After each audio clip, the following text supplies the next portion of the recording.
रसूलुल्लाह सल्लल्लाहु अलैहि वसल्लम हमेशा मौका महल के मुताबिक आप नसीहत फरमाया करते थे।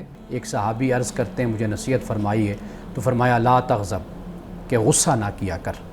यानी आप सल्लल्लाहु अलैहि वसल्लम उस सहाबी और उस शख्स की शख्सियत को जानते थे और उसके हाल से वाकिफ़ होते थे, फिर आप उसके मुताबिक उसको नसीहत फरमाते। अगर कोई और सहाबी अर्ज़ करते या रसूलल्लाह नसीहत फ़रमाएँ, तो अगर आप देखते कि ये इस सहाबी में फ़लाँ हवाले से कमज़ोरी है, फ़लाँ मसले में कमज़ोरी है, तो आप उसकी नसीहत फरमाते। यानी किसी को नसीहत फरमाई कि अपनी वालिदा का एहतराम किया करो, वालिदैन की खिदमत किया करो। किसी को नसीहत फरमाई कि नमाज का ख़ास तौर पर एहतमाम किया करो।